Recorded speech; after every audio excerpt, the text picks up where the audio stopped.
Welcome back, everyone, to episode 28 of the Cosmere Reads.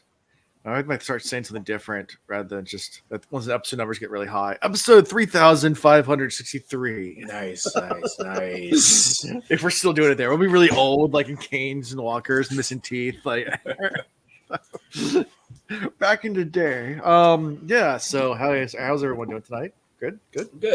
Can't complain. Oh, my lighting's wrong. Ooh, okay, there we go. Okay. Okay. Fix I'm that. wearing I just realized I'm wearing all black. I'm like, oh shoot. Okay, that's my bad. It works. Quick announcements. Get right into that before we go any further. So on Thursday night, we'll be doing a live reaction to our next chapters, some of the next chapters we're going to be covering for next episode. That is for Patreon only. So if you haven't checked it out, go to our patreon.com/The Cosmere Reads to look at those levels and see if you want to do that. Yes, Rizul, I do have my cane already. Always handy, always on my side, my dueling cane, and it's because it's definitely the one I'm going to use at old age to walk around with. Probably get a better one. But yeah, so come Thursday, if you decide to join Patreon and watch us live. Otherwise, if you decide to join later, that will just be available for patrons forever and ever and ever. So we can always watch it later. You can always join and watch it and leave, but up to you. That's fine if you do. Don't care. Let's see other announcements. So maybe, possibly, at least the Will Reads is going to be doing What Holiday live stream coming December 2nd. Just wanted to add, and maybe some Cosmere Reads. We're still trying to figure that out, but maybe. But we are definitely doing it. It's going to be a Wad of Fortune, maybe some Cosmere Fortune too mixed in there. It's going to be fun. But that's going to be on December 2nd, and we have the 10 p.m. time slot. That's Eastern Standard Times, all of those times. So, yep, 10 p.m. for 1 hour on Malkir Talks channel. Not here, but on Malkir Talks. So, in case you didn't know all that stuff, just write it down somewhere. Or go to the YouTube, hit the little bell thing so, it'll notify you. And that's how you can find that. It's a charity stream. It's going to be a lot of fun. We're raising money for the Lightweaver Foundation for Brandon Sanderson and for SAG. After the strikes, even though the strikes were over, people went for months without getting paid, and we're trying to support those people. It's not just the multi-million-dollar actors and actresses that are suffering during those strikes. In fact, they're the ones that don't suffer. It's the starving actors, that the guys that do a lot of the bit work and stuff like that don't get paid a whole lot, that really struggle during those times, and they really are the backbone of our entertainment as the world. TV are movies, because nothing happens with the extras and all those other people and all the production staff and all that stuff. You'd be surprised how instrumental those people who only say like one or two lines in a movie are to a movie. So definitely hats off to them. Thank you, Skeeter. So there you go. There's in case you're watching us and not listening to the podcast, Skeeter just shared the link there. I might put it in the notes. If I remember to, I'll put in the notes for the release for the podcast too. But yeah, very good. That's where you can go, join, subscribe, all the good stuff. Yeah, that reminds me. I was happy to come in and bomb your podcast this past week.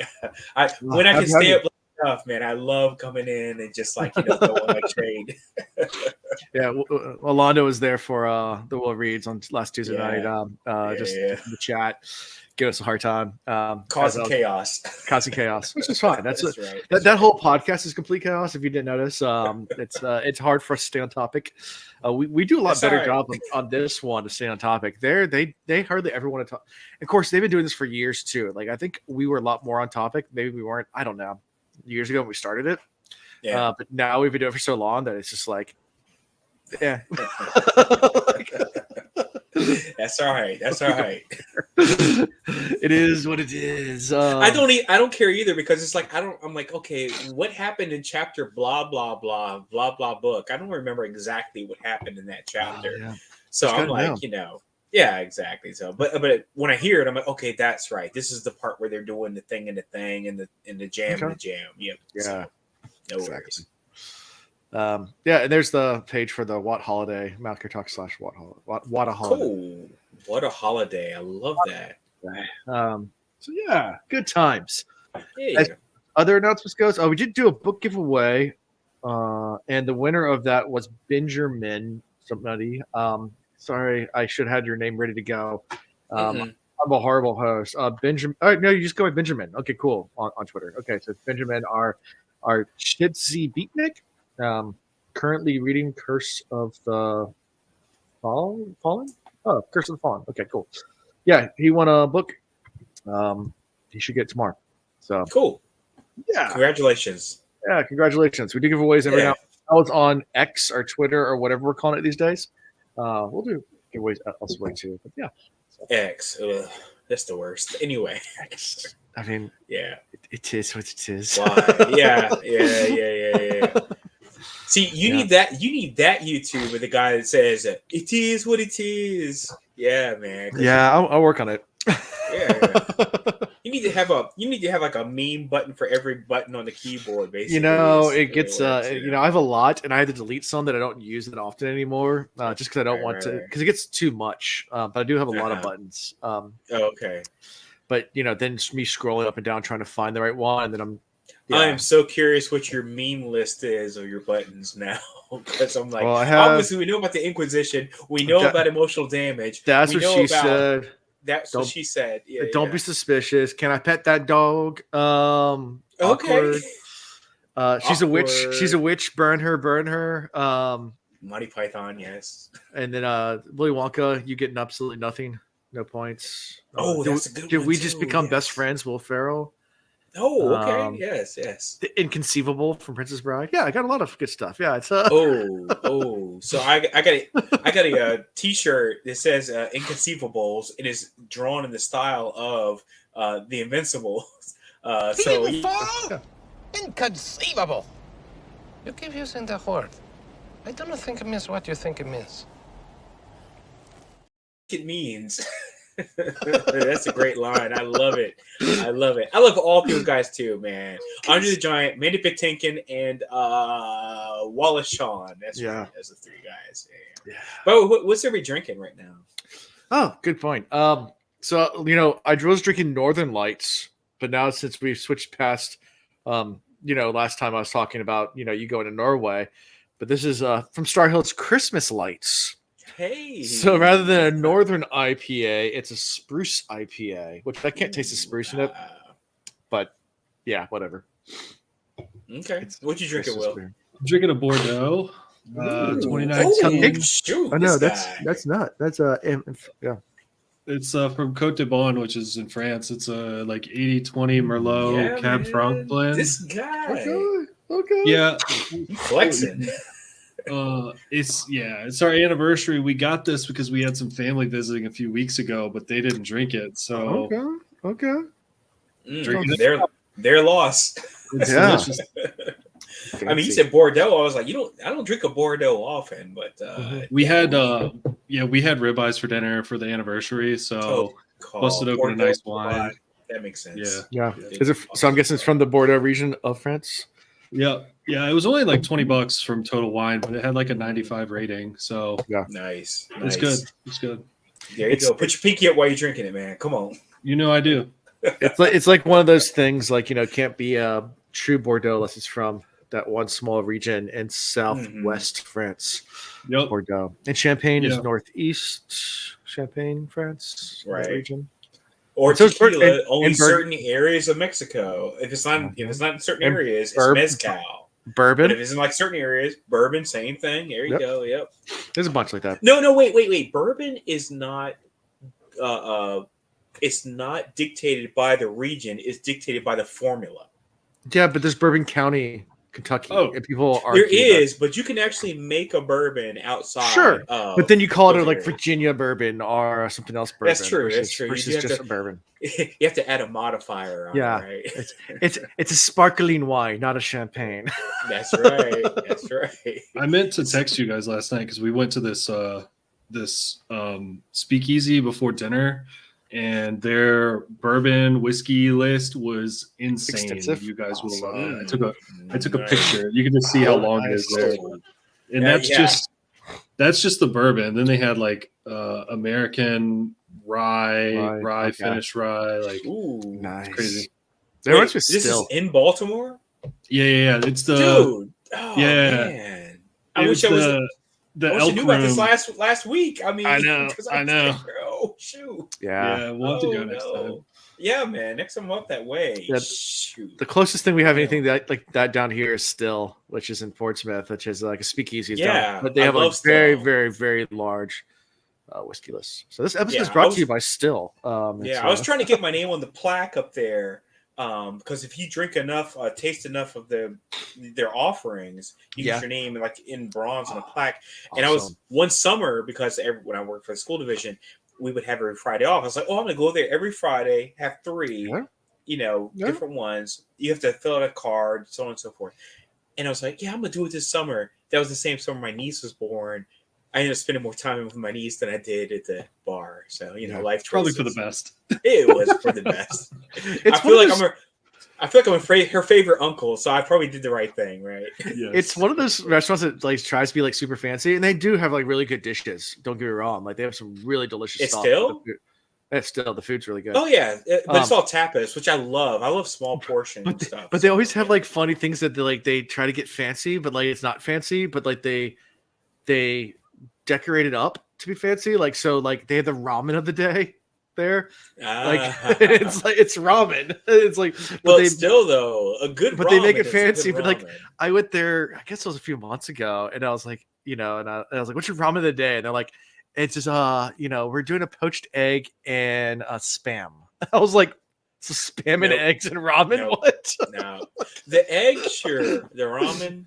I mean, the spam. Spam. Well. It depends on the type of spam, though, too. By the way, I have a friend of mine. She is huge into spam, and in her kitchen, she has like 32 different types of containers of spam because they make different flavors of spam. And I thought it was just like they made like 1 or 2. She has like it's got to be tens of different variations of spam. And I was like, I guess if people want to buy it, of course she's from Hawaii. Don't have the money Vegas on spam. And they got it's kind of like Kit Kats in like Japan. In Japan you can like find like orange Kit Kats and like cherry blossom Kit Kats and all kinds of stuff. That's the way spam is. You go out west and go into Hawaii. So all right. Sorry for the sake. We're completely off topic now. That's okay. I love me some fried egg and ramen. Hey, absolutely. Skeeter, I ordered it. Don't get me wrong. Dude, I didn't just because I'm knocking on this live stream. No. I definitely paid $20 for that ramen and spam. Ramen without egg is missing something. All right, that's just period. That's just how that works. Even if you buy like the ramen, the cheap broke college person ramen, just throw an egg in it. It changes the whole dynamics and complexity of that thing. So it's good. It's good stuff. Yep. So anyway, that's our long announcements for everything. I haven't seen anything from Pythos. I don't know if he's in chat. And that's right. So my drink what are you drinking? Old fashioned inspired ale. It's like it's not catching it on the. Oh, you drink a beer? Okay, there you go. Yeah, but this is the one I got at the Guinness Brewery, the only brewery in America, and it's in Baltimore. So I was there last week. Oh yeah, and I had this, and I was like, I love old fashions. I'm not a big fan of Guinness, but this right here hits. Oh, yeah. I love it. So yes, this is. Yeah. Also, Guinness in Ireland is different than Guinness in the States too. By the way, it's just so the Guinness, the regular Guinness that you get, because I got all the education, the regular Guinness that you get still all comes from Ireland. Sure, they don't brew it in the States, right? So everything you brew in the States is all other stuff. It's not like regular Guinness. But when you drink Guinness at the Guinness factory in Ireland, it doesn't taste anything like the American Guinness. I don't know if it's just because the way it's canned when it's shipped over here versus like fresh over there. I don't know, but it's all shipped from the same place. But it could be something that happens when it's like actually just, they might be like preserving it or something like that, adding something to make sure it like makes that track. That's what everyone's told me. I've never been to Ireland. I don't know. My parents. My friend just came from Ireland in June. That's the reason why we went to the Guinness in Baltimore is because he was excited to go check out another Guinness spot. So.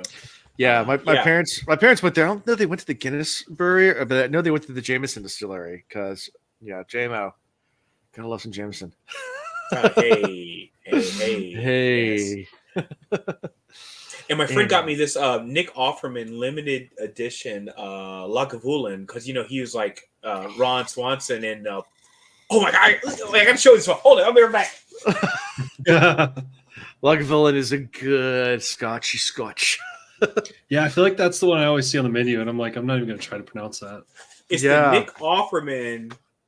I don't know if you can see. No, it's blurred. I see it. Yeah, that's awesome. Yeah. It's the Nick Offerman limited release Lagavulin, and it went on sale half off at the ABC store. So I got it for like $50. Wow! You cannot beat. No way, it's $45. So it was $90 when it came out. I was like, nice. Yes. So yes, life goal achieved. Yeah, that's awesome.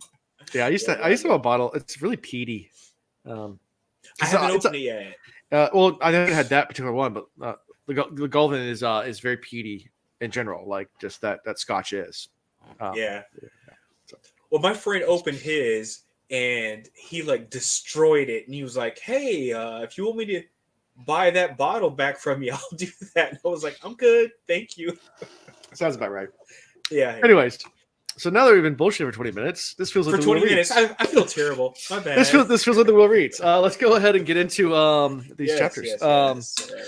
Wait, one more thing. No, I'm just kidding. Get him, Will. Let's talk about some chapter 43 of the Well of Ascension. The others call me mad, as I have said, that may be true. That's how we start this. So, Vin's a little pissy in the beginning because she's been passed out and Ellen decided to go without telling her to a Cullis camp. And now Ellen's laid up, kind of hurting, and she's going to check on our boy. But at the same time, she's a little bit upset because, like, since when is he doing stuff without telling me first? Am I really just a tool? Going back to her whole emotional, teenage, angsty stuff. Right. So that's how we start. It's her and Osir kind of in the same room and talking about how they talked about it. But then shortly after, Billy Zane shows up. So anything before Zane appears. I was waiting for the emotional damage to come up, but I know. Don't trigger him, man, because we can't. Now. I'm ready. I'm ready. Look, he was ready to go with the other podcast too. He's like, I'll do it. Yeah. I got this for whenever. So whenever we mention Osir, I can just do this one. Can I pet that dog? No. Can I pet that dog? No. Can I pet that dog? No, he's Can I sleeping. pet that dog? What kind of drawl does this little girl have? Dog. That's some deep South shit. That's Alabama or deep Georgia. You talking about? Yeah, that's. Can I pet that dog? Shoot. It's not a dog. Don't pet that dog. Wow. I love it. It's one of my favorite clips. I've never seen it before, but now I gotta know everything about it. I gotta know everything about that clip now. That's a hot off the press meme. I will do all the research now. Thank you. Yeah. Can I pet that dog? So every time I see Osir, it's all I think about is petting Osir. Like, no, you cannot pet Osir. He's not really a dog. Please don't. Please don't. Yeah. Osir will turn to you and say, please don't. Please don't pet me. Billy Zane shows up. And then telling her all this stuff, saying, Demu's, the betraying you guys, betraying Ellen at Cett's behest. So kind of throws Demu into it. And is at this point, I mean, Zane's said a few things already too. He told Vin that, Cett sent the guys and convinced her of that, even though we've seen from that point of view that it was Straff that did it. Because Straff and Zane had the conversation. So we as the reader know the truth. But Zane's throwing straight lies to Vin all over the place. And like throwing derision between her and Kelsey's crew and everybody all around. I mean, right. So I mean, obviously he has ulterior motives. He's trying to get up in that, but yeah, I mean, ulterior motives, or is he just such? I wrote my note. He's just such a wild card.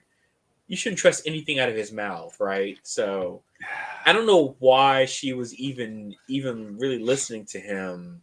I mean, what's he going to tell you that you should give any gravity to? yeah, I would just walk away. But but she kids will be believes it. kids. But she Kids will be believes him. kids. She's Yeah, like, because she's 17. She's like young. She don't know no better. So yeah. Ellen and Penrod were supposed to die, Zane said. With assembly and chaos, Cett would have taken charge. He could have led his forces along his against Straff's attacking army. Yeah. So that's what he told Vin, and says, Demu was behind all of it. He went to meet with Cett. So yeah, so he's painting Cett this really, really bad light, obviously, and Vin's just eating it up. And at the same time, she's upset with Ellen because Ellen didn't tell her and didn't get permission, or not say permission, just didn't fill her in. I don't think she's looking for Ellen's permit, like to Ellen come to her to ask to do these kind of things, but just kind of keep her in the loop. I think she feels shut out by Ellen. Like feels like she's just a tool to be used and not really part of the team. That's what happens when you date the dude that's holding the scepter, right? I mean, the guy can basically do whatever he wants to do. Yeah, he still has to have that whole, delineation between, work and relationship. He's like, okay, there's some stuff I'm not going to be able to talk to you about because, it gets real. So, yeah, I'm not going to be able to tell you that, we're about to do blah, blah, blah and whatever. And she's got to just be okay with that. But again, she's 17. And I keep trying to think about what was it like when I was that age. You're not going to want to hear that noise. You're like, no. You need to tell me everything, boo, because we're going to be together forever, So. Exactly. I get it. Yeah. It's pretty common, the whole high school relationship. Like this is my forever ever. Yeah. Then like 2 weeks later. Right. Shoot, you be dating a girl for 2 weeks. When you're that age, 2 weeks, you're like, oh my God, we're getting married someday and having kids and blah, blah, blah. And then you get in an argument about some bubble gum and break up. And you're like, oh man, I can't believe she was the one. What happened? Over some Hubba Bubba? What? That's also brings a good point. It might get mad if your boyfriend just ran off and did something dangerous, maybe, I guess. Yeah. Boyfriend, but also, a guy that just got basically evicted in his job as king and is trying to prove himself. I could see him doing some wild nonsense like this. Yeah. So yeah, Cett almost killed the man you love. Your Ellen does as he wishes. Well, yeah. So basically, just feeding this nonsense to Vin that Cett needs to go, and she's buy it, hook, line, sinker. Zane suggests, she says, "Hey, let's get revenge on Cett. Me and you together. We'll go after him." And Vin's like, "I'm not sure." She's kind of on the fence about it. Like he's like, okay, fine, we'll just take out Cett only. And Zane's like, no, you can't do that because you cut the head off one. What is it? The old Marvel thing, or whatever. You cut the head of one of them. The one rises with what's the name of the organization? Hydra. Thank you. Yeah, Hydra. Because that's actually a real thing. In Hydra, it was like the sea serpent. Sea serpent with multiple heads. Yeah. The deal. But yeah, so that's the argument, is that we have to show like a true example, like wipe them out. And gives her ATM as well and says, okay, let's go. And as they're getting ready to go, Oseer kind of turns to Vin quietly and he's like, you shouldn't do this. And I'm thinking the same thing, or as Oseer, I'm like, don't do this. Please don't. Yeah, but she got suckered into it, so. Yep. Yeah. She says, yeah, we'll do it. So she heads off. ignores the Conjurer's wishes and retrieves the ATM that he was holding and heads off. Yeah. The word vulnerable jumps out to me here. Like, I don't know. Then she's vulnerable. I feel like it's weird. Like, she's hurt by Ellen running off and doing this stuff, which I think is kind of dumb.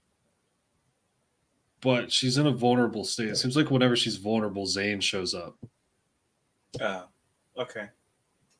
I don't know. It reminds me of high school, but like I saw Zul's comment, like it's almost like they're not in high school because, you know, they have jobs and they've been through traumatic experiences, which I agree with. Right. But it feels high schoolish in a sense because this dude shows up and she's like, you know what? Fuck Ellen. I'm gonna go run off with Zane and do some stuff.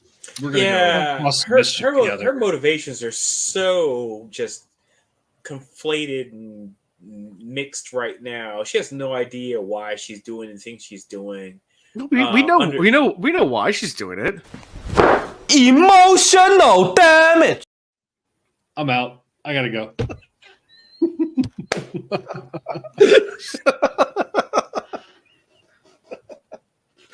Alondo's dead. I'll chime in while he's no. Bad. Alondo's emotionally damaged from that. No. Yeah, we need a meme that just says no. No, do not hit. All right. How about no? No. But I mean, dude, like I've been through experiences like that. Like high school relationships. You're dating somebody, you get into a fight, and then Friday night rolls around, you're expecting to hang out with the same crew, and like, you know, the girl's nowhere to be found, and then Monday rolls around, you realize, oh, you were partying with the other high school guys? What the hell? And then you're back together next weekend. It's like, okay. Yeah. So I don't know. Yeah. Sure. But that week is torture, though. Remember that, though, Will. That whole week is like, it goes by like months on years on decades. You're like, just like, oh my gosh, this week is just talk about some emotional damage. There is emotional damage. That whole week you're sitting there waiting for this girl to reach back out to you, and you're like, oh. I'm unflipping my phone. Unflip, nothing. Oh shoot, I had no cell phone back in the day, so I mean, it was just like waiting, hoping she might, like, you know, carrier pigeon. Pagers, man, shoot, yeah. Send me something over the castle gates. You know, just like catapult something over, you know. Smoke signals. It's in the, you know. But anyway, so they leave. We switch now to Welland's point of view, which is just some random night guard that's on guard duty at Cape Hastings, and watches as Vin and Zane arrive. And by the way, that's a fucked up move, giving these guys names when you know they're about to get eradicated. Nice job, Sanderson. This guy was just like, hey, I want you to care about them. I'm gonna give them names, and you're only gonna know them for 22 seconds. But let me give them names. I was like, that's a fucked up move, my dude. I was like, oh, they're named. They might come back like, oh, they're gonna be important. Nope. I mean, because there was some canon fodder in the Wheel of Time series too. They happened a few chapters. Sure. And it was canon fodder. It happened. I get it, but.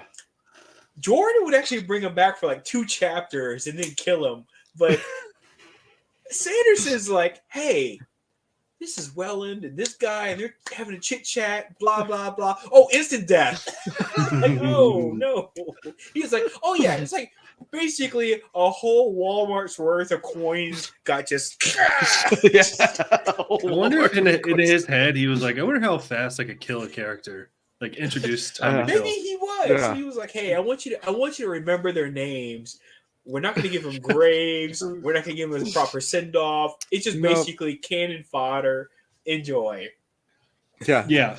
He names a few people like there's Jarlock. So he names all the guys talking to the wall. Like, hey, hey, what are you guys doing tonight? Like, yeah, I might go out to the the bar afterwards. And then all of a sudden, like coins coming through. Yep. Like, what's that in the mist? Do you see that? What's It was the most messed up thing. Oh man. And then a wall of coins just come flying in. Wall of like and I'm like sitting there thinking, I'm like, where did they go to get this like bag of nickels? You know, they just went out and just grabbed nickels from. I'm like, where did they get these coins from? Because they were like, it's all. I mean, like Alan said, it's like a wall of coins came at them. It's like you can't avoid that. No. Just took out everyone. By the way, right there, yeah. I was terrified reading this. Because for some reason it was so visceral to me, the idea of a wall of let's just put it in context, a wall of bullets coming at you, right? Yeah. What are you gonna do? There's nothing you can do. I was like, it was like I was really like traumatized by the idea of like just I mean like a grid pattern of just bullets.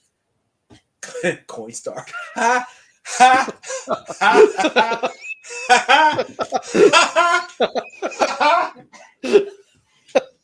You got me. You got me.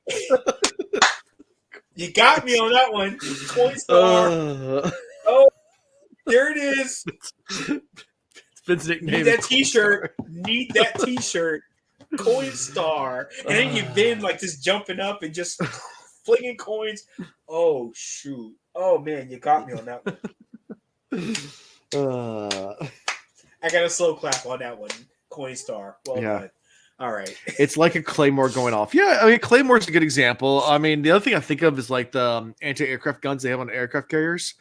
If you've ever seen those fired, they I can't remember how many. They turn bright red with how much heat they produce, but how many rounds they fire a second.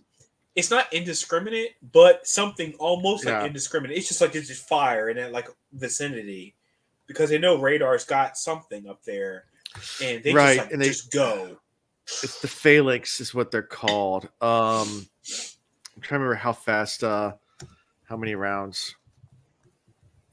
I'm looking it up real fast. So, I think it's called the 20 millimeter rounds. The Gatling gun, cannon packing Gatling gun. They fire 4,500 rounds per minute. Boom. So just let that soak in for a little bit. It's a wall of bullets. Jeez. And those are big bullets coming at you too. That's not coins. I mean, yeah, that's. Wait, what millimeter are they? 20. 20. Good God, that's huge. Yeah. That's enormous. Yeah, you're talking about basically like that size right there. 4,500 a minute. Yeah. That's if you try to fly an aircraft carrier, that's what they're gonna shoot you. it's not pretty. So that's 75 shots a second. Mm-hmm. Goddamn. So big rounds. In the time it takes 75 bullets a second. In the time it takes a girl to say that's a dog, like 450 shots have been fired. Basically, is what we're talking. Yeah, right? so that's what this scene reminds me of. It's like there's a wall of coins coming at you. Like there's you're not walking away from that. No, so that's pretty much yeah. And they don't. They drop all the guards pretty quick. And then they go and this whole scene, like what reminds me of is like Kill Bill. You know that scene like where like she takes out like the entire army of people like. Oh, the 88. Like, yeah. Man. Yeah. Yeah. It reminds me of that because the haze killers come in that are trained to kill Mistborn, but like doesn't matter to them. They go to work on them too. They go to work on the whole like. So, and of course, we're going to learn later on that other people start to recognize the power that she has, but she's on another level now with what she does. The descriptions, the way she like adapts. Everything.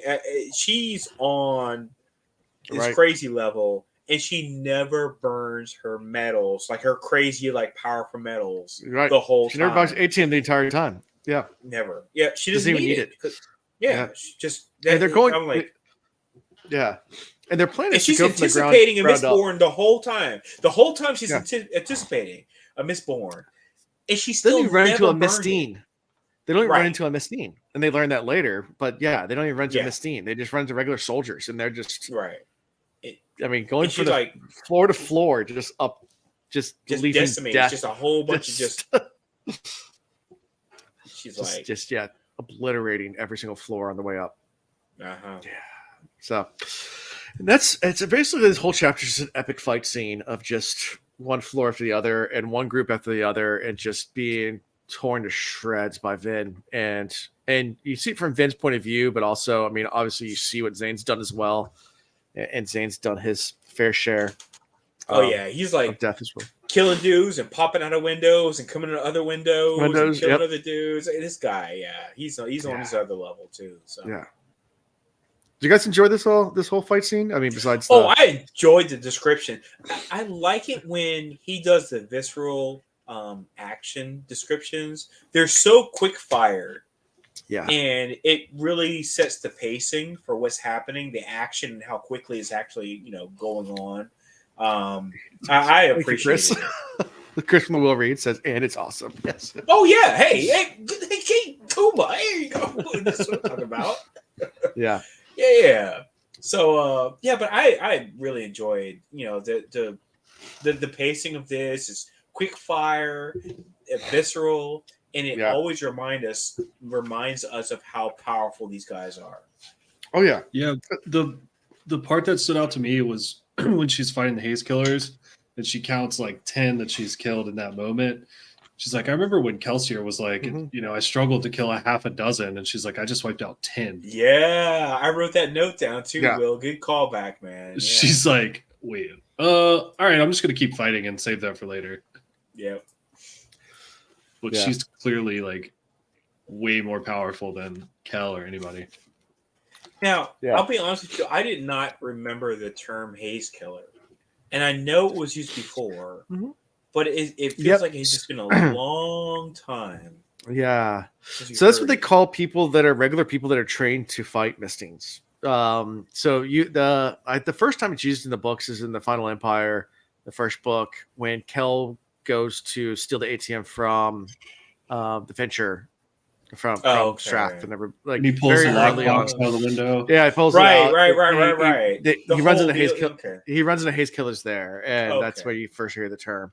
Basically, they're all outfitted with wooden armor and shields and shit, right? Right. Yeah. Okay. They're all fitted with wooden stuff, and they're all trained to fight. So I remember them. I just could not remember the term Haze Killer was used. But okay, thank you for clarifying that. Okay. Yeah. I mean, of course, you can pick up what it was from context clues. Sure. But I just could not remember. Where I was like, when did I last hear that? And when you said the thing about, him attacking the ATM store, that makes sense. Yep. Cool. Yeah. Yeah, Mistings are just coin shots and thugs. Yeah. Normally that's what all they are for fighting. They don't use like the 10 ears and stuff like that because it's more for spying. But for attacking, if you're going to use a Mistine and not a Mistborn, it's going to be a pewter arm or thug, guys that can just make themselves super strong, and coin shots. What do coin shots use? They can push metal, so they just shoot coins. That's the only. So they're just using. So Mistings can only use Breeze can only use they can only use one metal. Like most people that can do elements can only use one. Mistborns are rare; they can use all of them. But they can do like a push or a pull, right? They can only do one. But they can do both sides of one thing, right? So no, they can only do one. They can't do a push and a pull. So you'll have people in group. They'll have people in group that can pull, and they usually have shields with them, because they'll also be in fighting squads sometimes.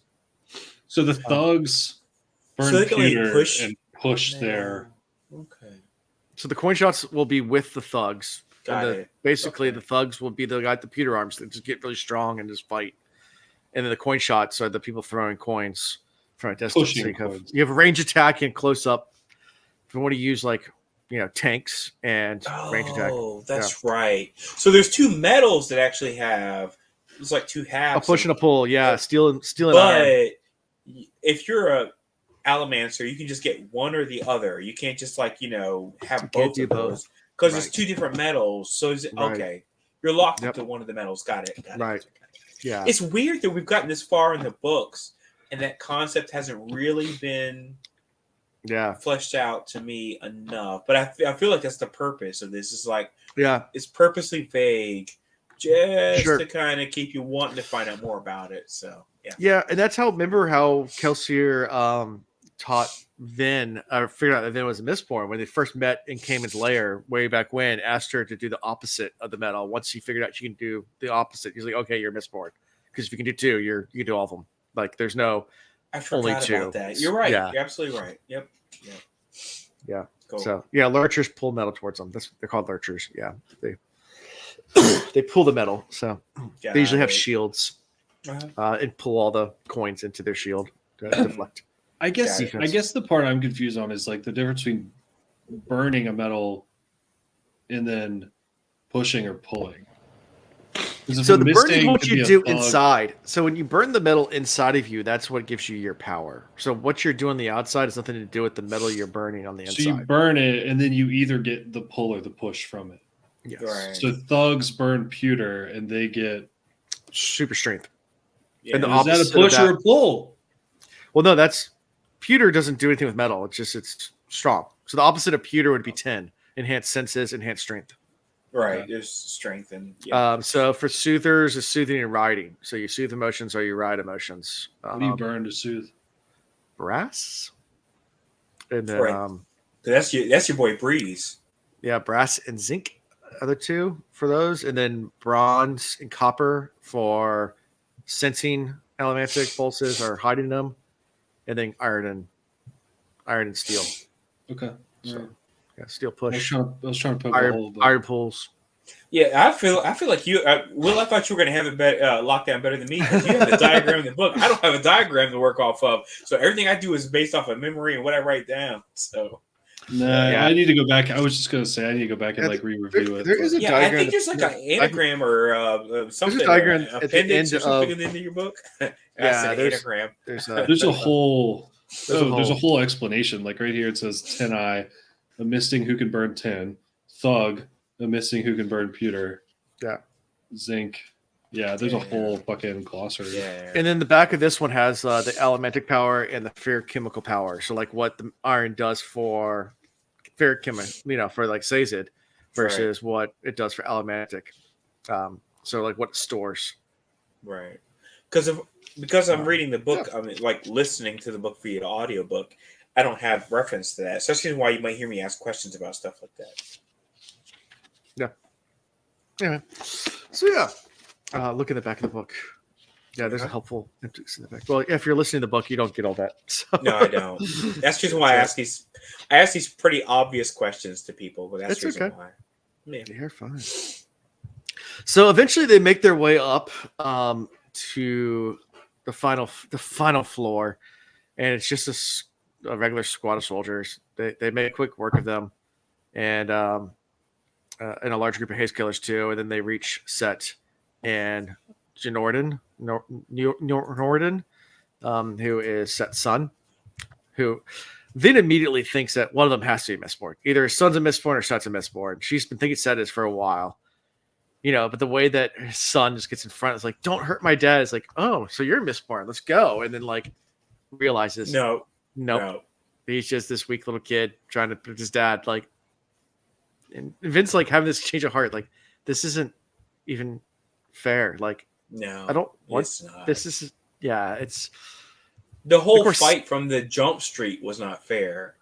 I mean, they waltzed right into this like it was just like any other day, and these people are like losing lives like left and right, and she's slaughtering them, and this guy was not ready. Cett was not ready for this. Well, you learn that he was just trying to, this was his last ditch effort. Yeah, that his house is really weak, and his only way of getting any kind of power was to do something like this. And because he knew what was going to happen if he was going to die. Yeah, because if Ellen Daddy wins, he knows he's like, oh well, I'm done, because he's like he's going to get the ATM and I'm out, right? Because everybody thinks that Ellen's got the ATM, so he's like, so I had to do something. I can't just sit here on my haunches and just kind of hope for the best. He's like, I gotta come out here and do something. And Ven's interrogating them all, shove them to the ground. It's like, where are all your Allomancers? Like, where are they? He's like, I sent all of them months ago to try to kill you, and you killed them all. Like, I don't have any Allomancers. Yeah. He said, you already took out like everybody. Yeah. You already took out all of my Allomancers. I have nothing. It's all just show. Like, I got nothing. And Vin actually starts to feel sorry for him. Like, actually has pity. Like, well, she should. And she starts to feel bad about what she's just done too. I mean, she's having definitely a mental crisis. I'm not going to hit the button. Hands up here. But, even though it's appropriate. Yeah. So it's she's like, what did I just do? Like, what have I done? She's doing some things. Yeah. And at some point in time, let's be real. I know she's seen some things, but she's out. It's one thing being on the receiving end of like watching violence. It's another thing about delivering violence, right? Yeah. I mean, it's the same thing as like getting into a fight because someone else has initiated a fight, and then someone just initiating a fight just to like be like a jerk or something like that. It's like, are you really feeling good about your decisions right now? And for her, it's not like Cett came up and really triggered anything. She got triggered by, Billy Zane, Emo Zane, and I'm like, that's kind of messed up now. So, yeah, she's gonna be dealing with some things, which comes up later, obviously. Yeah. Yep. Poor thing. So, anything for all this fight scene before we get to the actual conversation between Vin and Cett? Nope. Okay. Cool. So Vin's trying to provoke Cett to use his Mistborn abilities during all this, shoving him around. His son tries to kind of like flamingly try to stop, and like Cett's like, stop, boy, like you're gonna get yourself killed, and there's no sense of both of us dying here tonight. Like, I'm pretty much come to the realization I'm a dead man, so I've accepted it. Don't sacrifice yourself too. Like, just stay out of this. Like, go ahead and finish me off. I'm done. Yeah. And Vin's just like, no, I'm not gonna do it. Even though Zane comes in too, is like ready to kill him, and she tells Zane, no, don't. There's no point. Like, what's the point? Like, I've killed this person at this point. Like, he's done. Yeah. There's nothing left for him. There's nothing left for him. His whole army's been destroyed. Like, the most important part of his army is destroyed. Right. It's not his whole army, but enough of his best. What's the point of killing him at this point? Like, he's gonna tuck tail and run at this. There's nothing that he can do at this point. Yeah. What's the gain you're gonna get out of that? Nothing. Yeah. Yeah. Like, called his bluff. Basically said like, yeah, you got nothing, and there's no point of killing this. But there's no point at this point. He can't do anything. Mm-hmm. His whole goal was to get the ATM so he could buy Allomancers. And right. That was his whole play. Supposedly. Okay. Yeah, so we'll see what happens. Yep. Yeah. Zane arrives. Vin asks him for mercy on Cett, and says that and he just gets upset, says, like, you're still controlled by him, by Ellen, and he leaves. And that's kind of how we end this chapter. Just Zane leaving, kind of disappointed in Vin for not going through and killing Cett, or letting him kill Cett. Says, turned his back on Cett and walked through the hole they had made. Vin followed quietly, feet crunching the splintered wood, leaving behind a broken keep, shattered army, and humiliated lord. Yeah. Because he's looking really pitiful now. Oh, yeah. That's a sad place to be. I mean, to be the ruler, lord of this army that came in, and now it's like, it's not just like ending in defeat, it's ending in basically decimation, right? Complete humiliation, yeah. Oh my goodness, this guy is in terrible shape. Oh yeah, his whole entire everything's in shambles. Yep. Yeah. So, any final thoughts before we move to the next chapter? I didn't have any. Okay. I think Cett's gonna make a comeback. But that's it. That's a will prediction. Yeah. There I don't you think go. he's done. Okay. Yeah. All right. So chapter 44. We start with Breeze, our boy Breeze, on top of the wall watching Cett's army leave, and your boy Clubs is up there. Yep. And they're just like, "What is going on? Cett's army's leaving. This is not good. Like, we wanted him here. Give us a negotiation chip. Like, this is not what we wanted. Like, what happened? The Colossus, we're now even more weak to the Colossus attack. Like, this is not what they wanted at all. That was not their game plan." Yeah. So, I mean, they had their own idea of using Cett as a pawn in their schemes, and now it's been removed from the board. Right. Which plays in the hand of Straff more than anyone else. Which I think is what Zane was trying to do, maybe, but he doesn't really like which is the reason why I'm like, I feel bad that, he's like been able to manipulate Vin so much in this. And I'm like, oh no, this is not good at all. Poor thing. Yeah. But all I can do is read. Yep. Yeah. And Vin's nowhere to be found. So it's Ellen, Hammond, Spook, and they're trying to speculate on why Vin would even attack. So that's right. Because they have no clue. Because they'll actually telegraphed was like, "Dear friends, I'm going to go out and attack Cett. See you soon. Love, Vin." She was just got up and went out with Zane, emo Zane, in the middle of the night. Yep. Imagine that though, because he had 10,000? Was it 10,000 soldiers he had? Something like that. Maybe more. I don't remember. But I mean, imagine if you're sitting outside, you're sitting on the top of your battlements, right? And you're watching, you can see these armies sitting there. The idea of watching, number one, you can see decimation has happened to an army because they're dealing with the fallout. There's bodies, blah, blah, blah, blood, just chaos. And then you see them leave in mass. That's as scary as seeing them come over the horizon, right? Because you're like, what causes a large group? Because remember, they were toe for toe, right? Toe to toe with Straff, right? So it's and then all of a sudden they just turn tail and walk away, and you're like, what scared them that much? And I can see these conversations happening where they're like, what's going on? And being super freaked out, right? It's you never know. So yeah. It kind of reminded me of Kelsier when he was around and how he would do these missions kind of vigilante, but they just accepted what he did and they were like, okay, it's part of his plan, we're behind it. Yeah. But they don't, I guess, have that faith in Ben. And Kel wasn't being manipulated either. I mean, anything Kel did was from his own fruition. That's true. Well, his motivation, I think, was a lot in, I forget the name, his lover, the loss of his love, Yes. That was where. Oh, his wife lady. Mare, man, look at you. Nice. He got a lot of motivation from that. I mean, that was super traumatic. And this is kind of similar, I feel like, because Ben was motivated by Ellen going off and doing this, and she was scared. She was scared because she didn't know. So I think there's some similarities there, but it's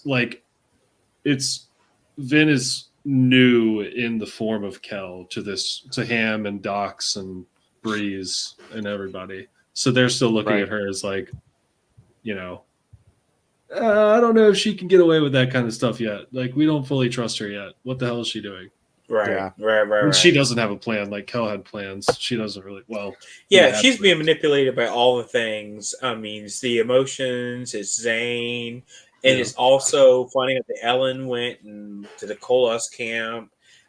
She's just all kinds of emotional right now, and she just can't manage her situation.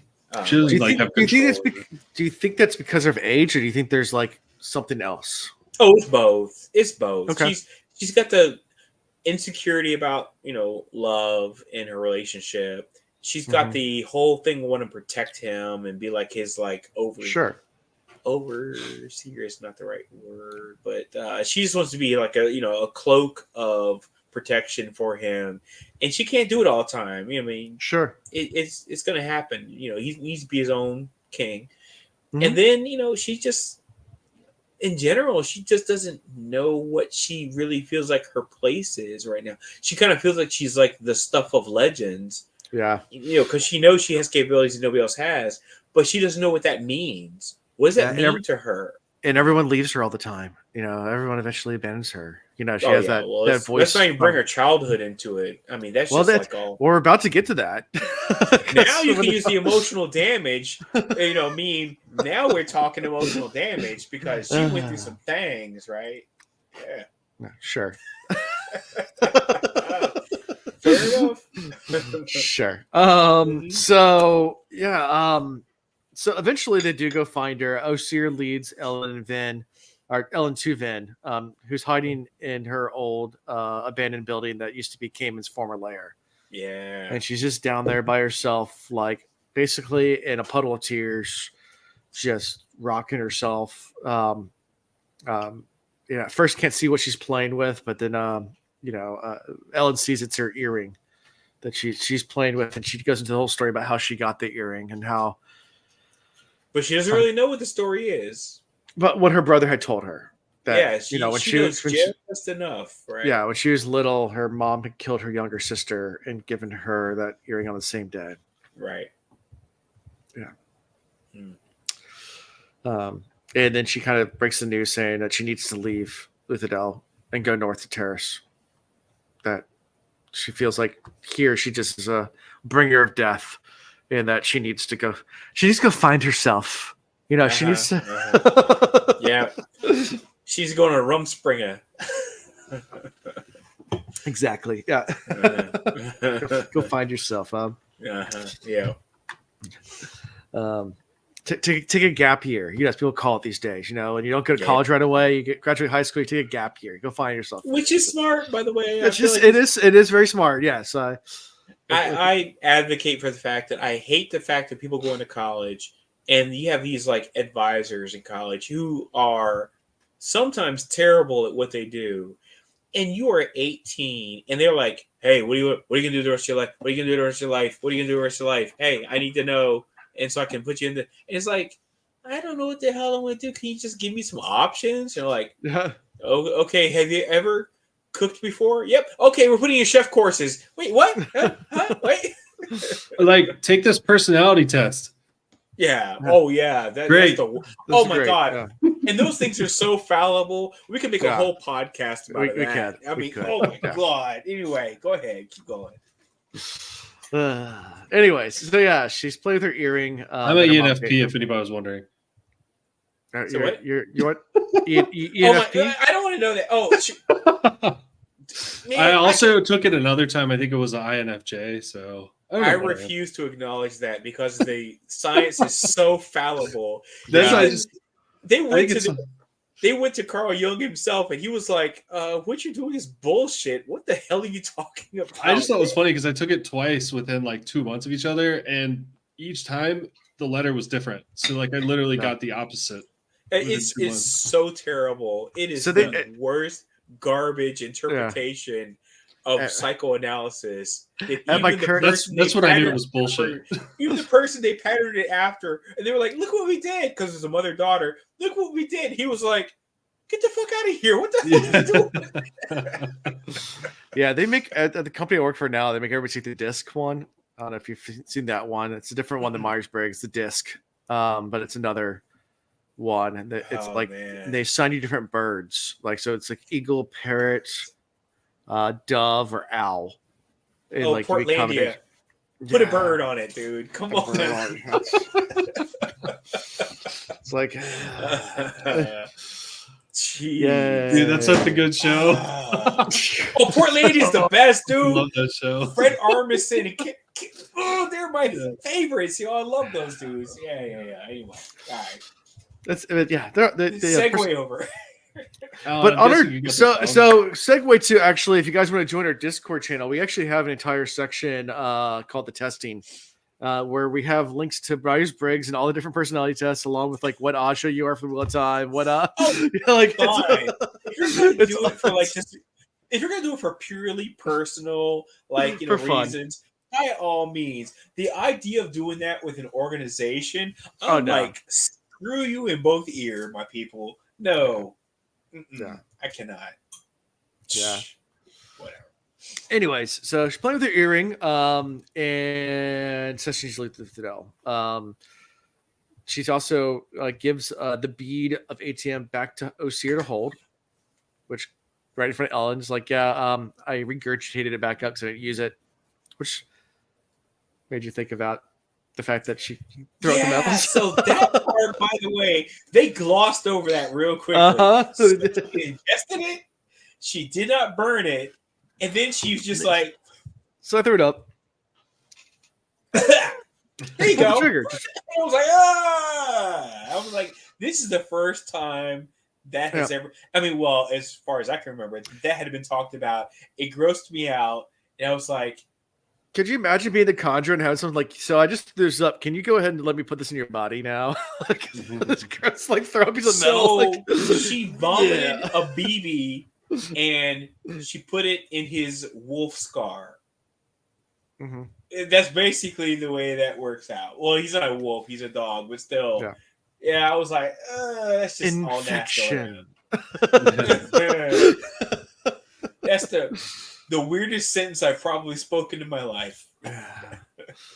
So we can't just keep it, not burn it. And I get the throw it up part, but then put it in the meat pocket as well. The meat pocket we have now established is a meat pocket. You get that, right? But the whole regurgitation piece is like it could have been worse. Yeah, well, it definitely could have been worse. She could have been like, so I had to go shit it out. And I'm like, oh. She could have fed it like a baby bird, like what's that Will Ferrell skit? Isn't there a Will Ferrell SNL one where the guy doesn't have saliva? It's an old SNL skit where I don't remember this. No. It's a great one. Chris Kattan's in it. It's old SNL, but oh yeah, one of the guys at the table, it's like Thanksgiving dinner, invites his college girlfriend over, and then Will Ferrell chooses the food and spits it inside his son's mouth. Oh, this is vaguely coming back to me now. Yeah, it's a great skit. Okay. So my wife, she was, up until about a year ago, the SNL queen. I would have asked her about it, but I feel like I remember that era. Yeah. And I remember that skit, where they do the baby bird chewing the baby bird, chewing the food, spit in his mouth, So it's like throwing up the bead and spit it into the meat pocket.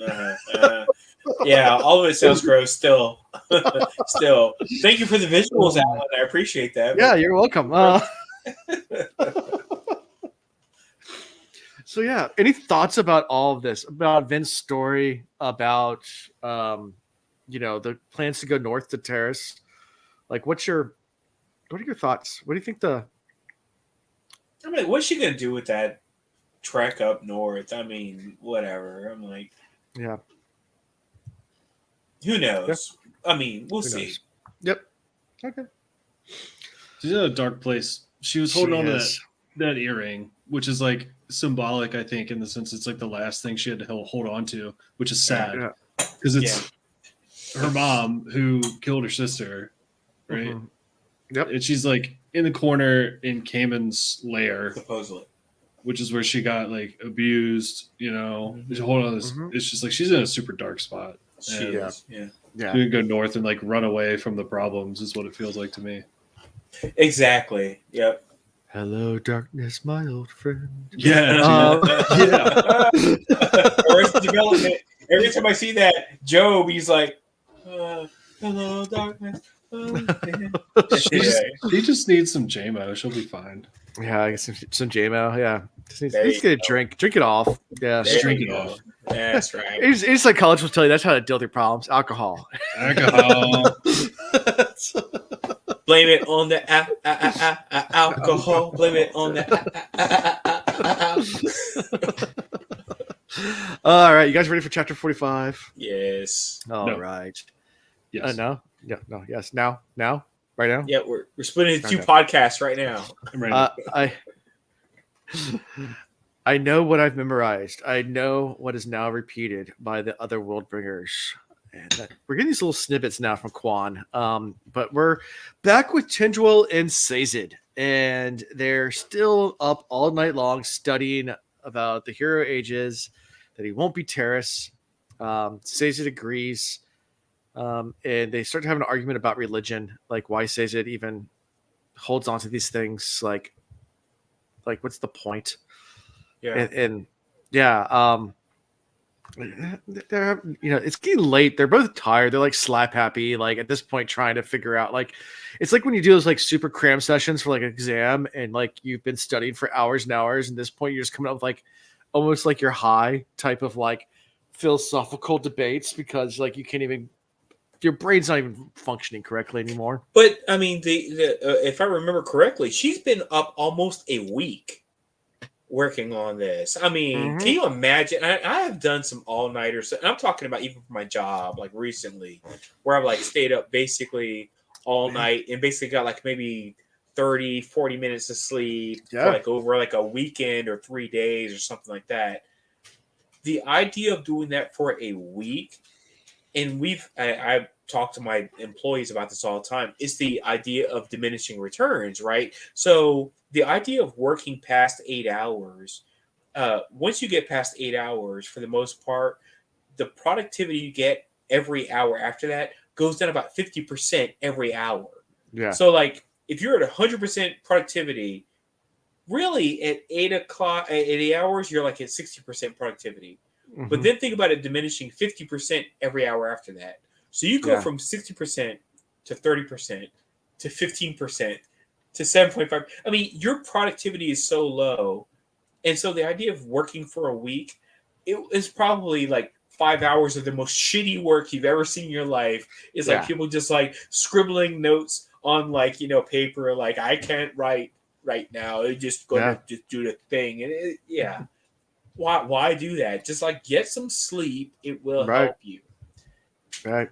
But then during this, they discover something that's a little disconcerting, because Tindwyl looks down and one of the transcripts is like, there's a whole sentence ripped off of this transcript we have. Right. And we've been here the entire week. Like, we haven't left. Like, so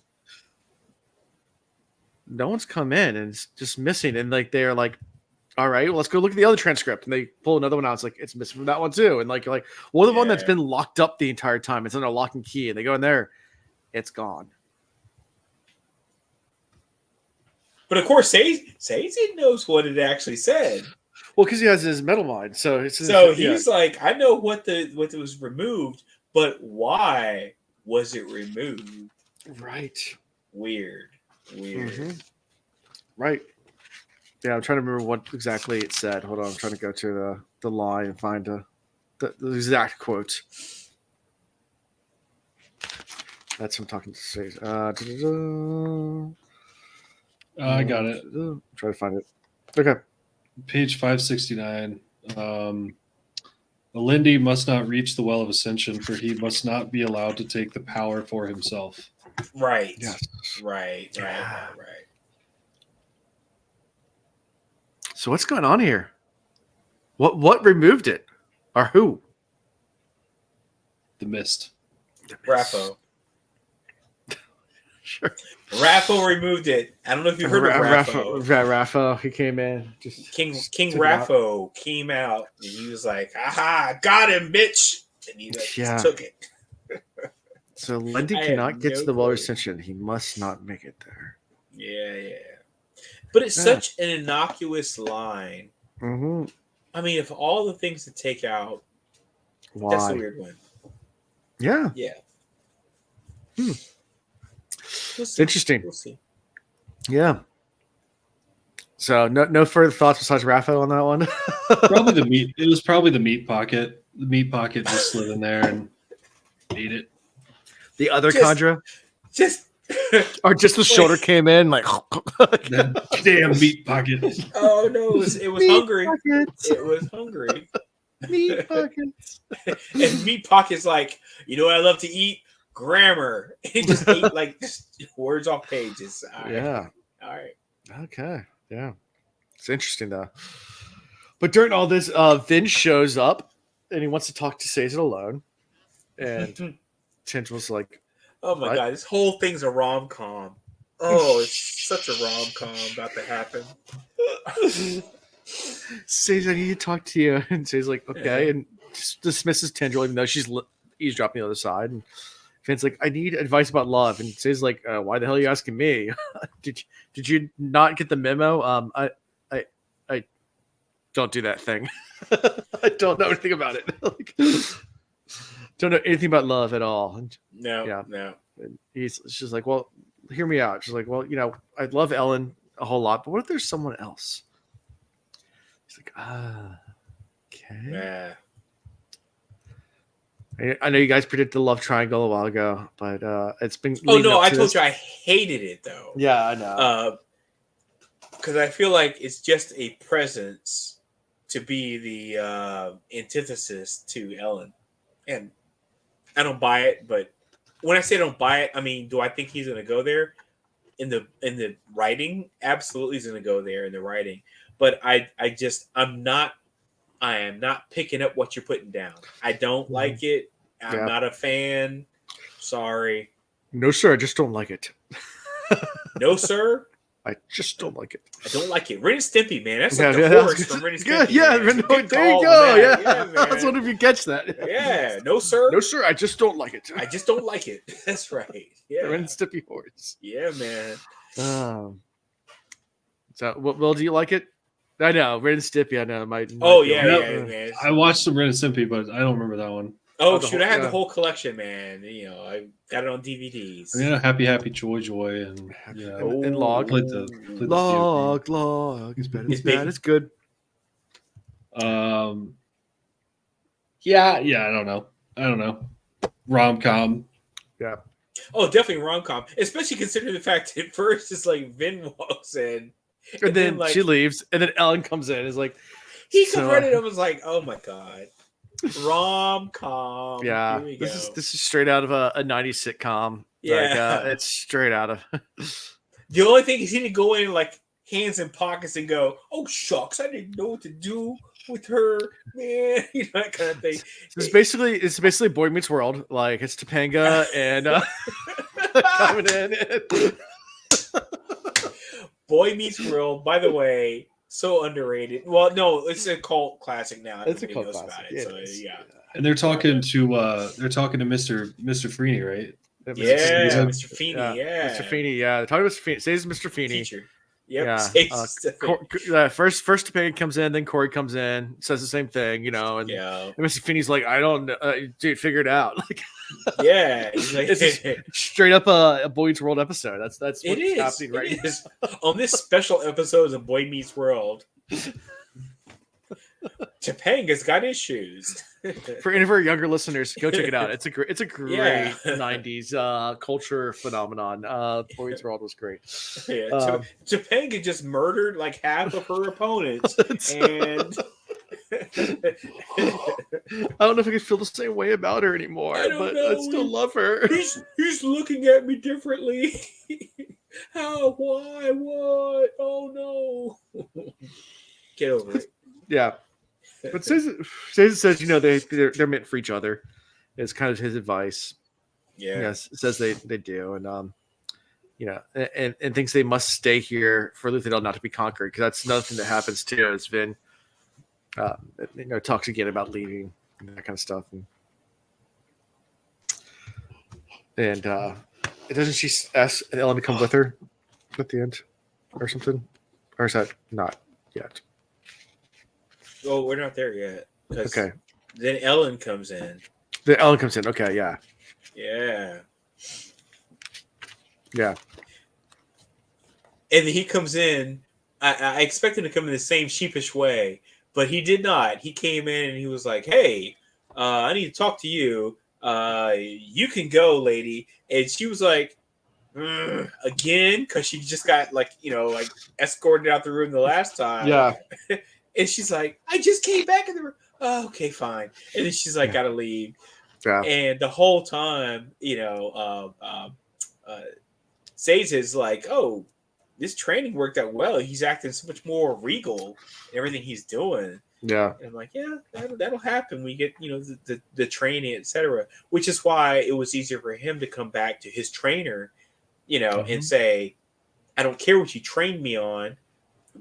You taught me this stuff, but now I have to exercise it the same way all the time, every time. Right. And could you excuse us? Or he didn't even say that. It was like more blunt. He was like, blunt. He was like, you gotta go sit in the corner. Bye. Yeah. Azul did have a question I skipped over, but I think we already asked. But what changing that line accomplished? But I think we said we don't know. Changing what line? That going back to that line that was removed. Oh yeah, so we don't know. So we're at Raffo right now. Yeah, I mean, well, going back to when Sazed and Tindwyl are talking, they get into kind of like a debate or whatever. Mm-hmm. But they do also talk about like their areas of study and how Tindwyl is more focused on history, right, and Sazed's more focused on theology. Yeah, which I thought was interesting, just kind of more confirming like their schools of thought. But I saw that question and I kind of thought about while we were chatting, and obviously this is a historical, document, right? And I just thought maybe they're getting rid of that line because Elendil was, in some form or fashion, a hero of ages, and maybe they're getting rid of that line because Vin is coming into the picture, and like, I don't know, the line should say instead of Elendil, Vin. Do you think any of the text at this point is, what's the word I'm looking for? Emotional damage? No. Immutable? Immutable? That are credible. Well, see, that's where I'm getting at, though, too, is my takeaway from that whole area of this chapter was, are we saying that all texts can be manipulated?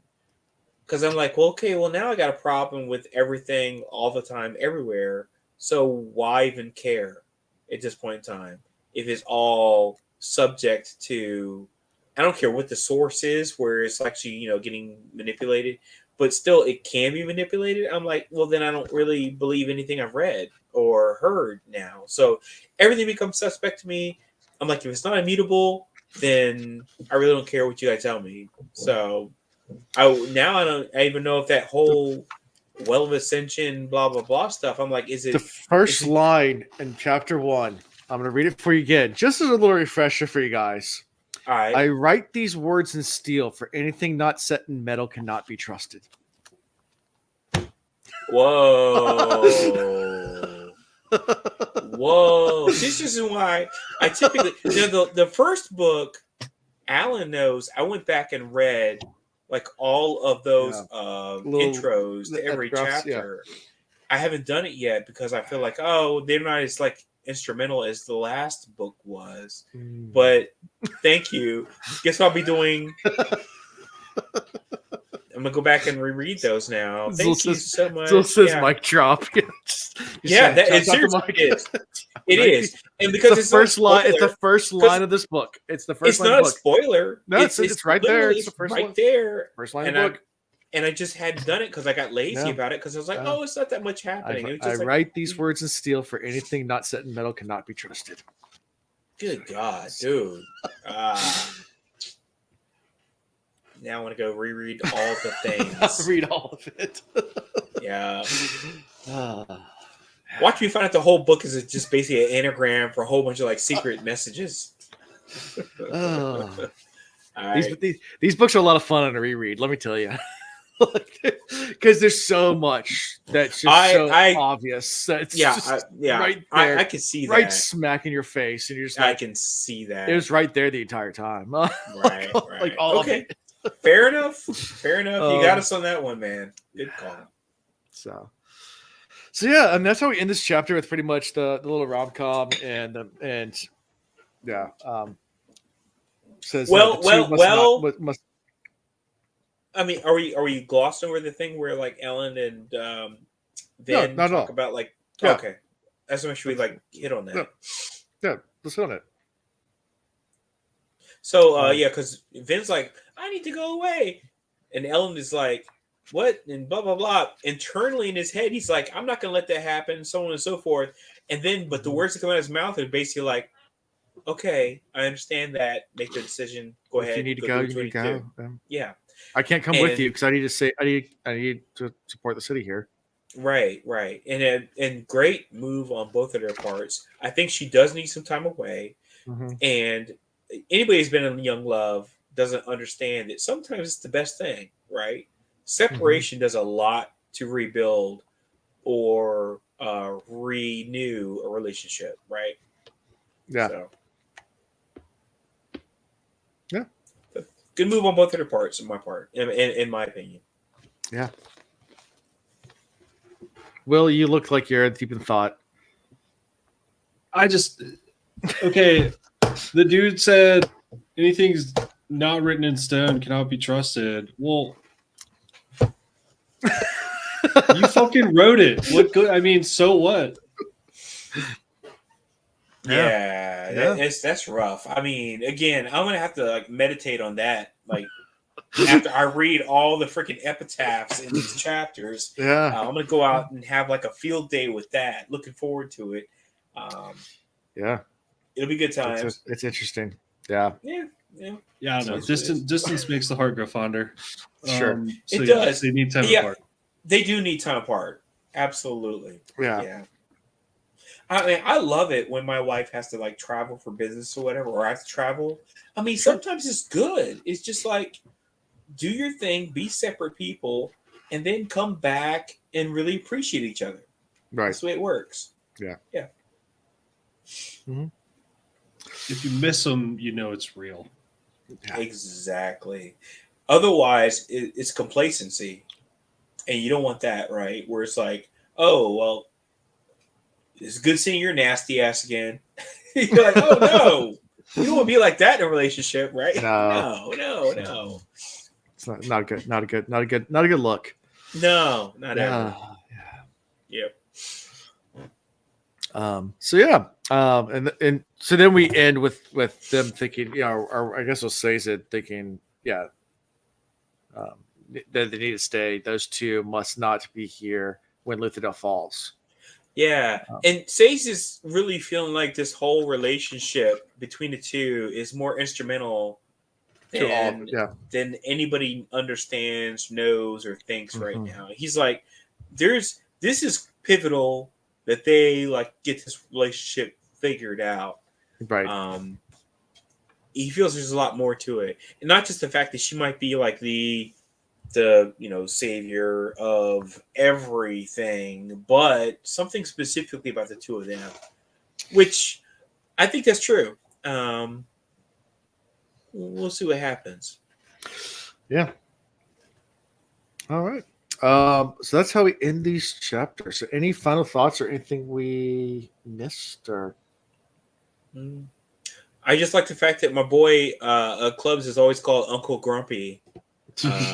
Always a fan of that. Uncle Grumpy. I read it in like quotes and exclamations at the end of it. Uncle Grumpy, hooray! So nice.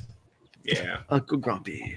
He's holding the character, 100%. Yeah, man, I love it. Yeah. So is that your favorite character? Is that who you're picking? Clubs? I cannot technically because he really didn't interact. He was referred to, but he didn't really interact with everybody. So I'm going to wait for Will to choose somebody, and I'll tell you what my choice is afterwards. Well, I think of something. So. I'm going to go with Spook. Spook? Ah, nice. Spook's one-liner or two-liner. Yes. Yeah. Including Uncle Grumpy. Yes. Well Spook. Good old Spook. Yeah. Lester Bones.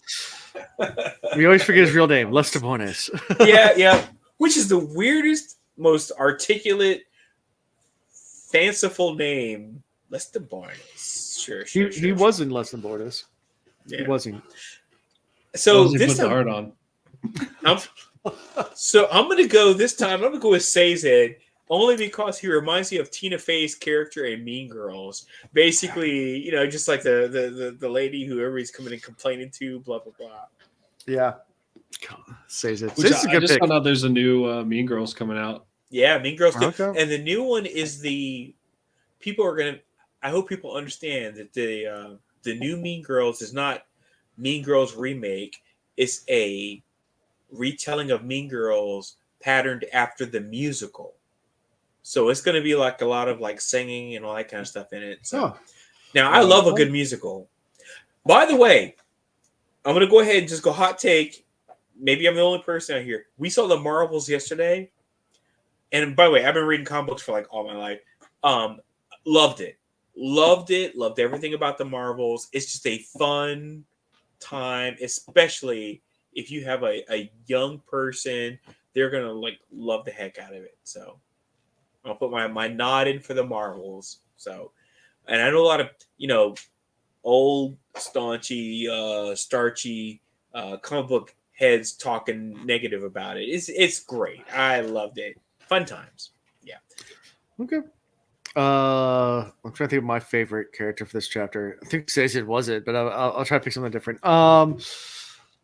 Tindwyl, just for being a G. I knew you were going to go there. I knew you were going there, Tindwyl. Yes. Well done. Yeah. Also, fresh off the email, our T-shirt design. Hey!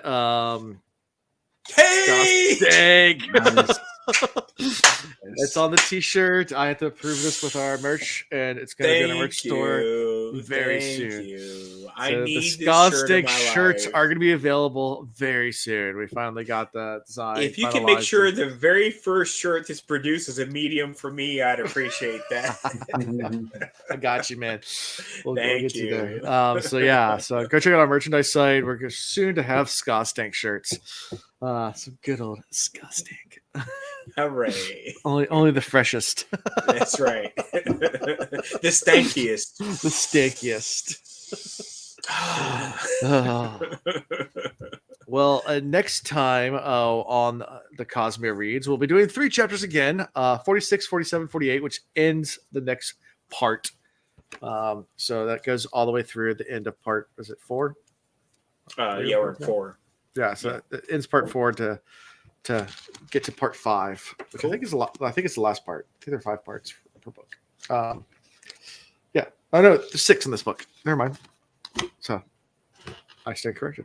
So we'll end part 4 next week. Like I said, on Thursday we'll be doing a live recording, at least on the first 2 chapters. They're about 40 minutes each on Audible, so we might do the last one too, but it's about another 20 minutes. But I think that will be enough. That's really the middle chapter is the chapter I want us to cover, but it's hard to say like, okay, guys, read one chapter and stop, and then wait till Thursday because you need context. It's one of those things. So we'll just do the first 2 chapters. We'll do 46 and 47. Wait, back that all up. So if this Thursday coming up, we're doing a live chapter reaction, but it's just one chapter. During 2 chapters. 2 chapters for live reactions Thursday. Right. It's really the middle chapters. We're going to do the first 2 chapters, not all 3. The middle chapters of wait, we're not at the end of this part though. Right. So we have 3 chapters for next week, 46, 47, 48. Yeah. On Thursday, we're just doing 46 and 47. You guys can read 48 on your own. Do we read 46 and 47 before Thursday? No. Wait, so you're talking about next Thursday, not the Thursday coming up, the Thursday after. No, I'm talking about this Thursday.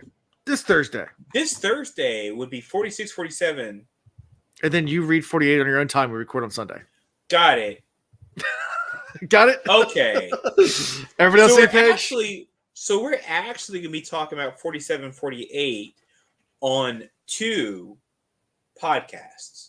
Well, one's going to be for pages only, and we're not going to the live reaction. The live reaction. Save your thoughts really for. I mean, like initial gut reactions, but like not in-depth discussion. We'll go back and cover it again for the actual podcast if that makes sense. Okay. Yep. Nope. We're good. Okay. Yeah. I thought it was going to be like we weren't talking about those 2 chapters on the podcast. Okay. No, we're going to talk about it on the podcast too. Yeah. Cool. So okay. Yeah. That's fine. We'll just do a live reaction. So no extra work for us because I was expecting extra work for us doing the extra chapters for no extra work reaction. for you, okay. more extra work for me, except for you to be here on Thursday night. That's the only extra work. Right. Okay. Got it. Okay. No reading beforehand. Just live reaction as you listen, so people can watch you react. Right. Okay. Cool. And we'll have it on the stream or whatever, so people can hear the chapters too. Which is, we do that only for patrons, and I would love to eventually release that to the public. The only problem is copyright. It's a lot different when we have. Yeah, be careful about that. Yeah, it's a lot different when we have patrons, and we're doing this very exclusively because we can avoid a lot of those things because they aren't covered by the copyright laws. Yeah. I'm not going to the public. Them takedowns happen quickly, dude. Yep. Yeah, but this is not to the public. This is not going to be to the public. It's going to be a private for patrons only. So. Yep. Yeah. So I want to see 1,000 Patreons. Please show up. Show up for the live reaction. Make it happen. Make it happen. Yeah, like I said, you can sign up just for it and cancel afterwards. I want to see all my skankiest people out there, please. Yeah, be fun. Next week we'll be covering those 2 chapters plus the final one. So we'll do all 3, but for the next week's episode. But Thursday will be live reaction. Got it. Okay. Just because I want you to, because we might get a big reveal. Ooh. All right. That's all I'm saying. Well, how we can be found is at thecosmereads.com, our fun little website, where you can find links to all sorts of cool stuff, including apparently new merchandise coming down line soon. You can find links to Discord, social media, all that good stuff, and links to our Patreon, where you can go and sign up so you can see the live reaction. Hopefully you guys enjoy it. I'm excited about it. I hope you guys are too. I hope I get the reaction I want. But we'll see. I mean, if you don't, that's okay too. But I'm like, that's it, meh. That's okay. That's okay. So does that mean these chapters are juicy? No, I'm excited. Yeah. You don't have to answer that. Yeah, we'll see. I think they are. I mean, this is. I literally put my book down when I first read these chapters. I literally put my book down and sat there and stared at the wall for a bit, like. What? Nice. So I hope you have the same reaction. If not, that's okay. But it definitely, for me, it was so out of left field and just like, holy crap. So nice. Anyways, I'm excited. Yeah. So we'll be doing that, and feel free to subscribe. Do that on the YouTube channel. Do that on the podcast wherever you listen to, whatever platform, whether it's Apple or Spotify or whatever platform you listen on. We're on a bunch of them. Write reviews. You can write them on our website. You can write them on the podcast platform, whatever you want to. That's fine. We enjoy those. And you can always email us, contact us. Let us know what you think. Let us know if you hate us, love us, all the things in between. We appreciate it. So with that being said, that is all I got for this week. So until next time, guys. Thank you for watching the Cosmere Reads. Gosh dang fresh. Gosh dang fresh.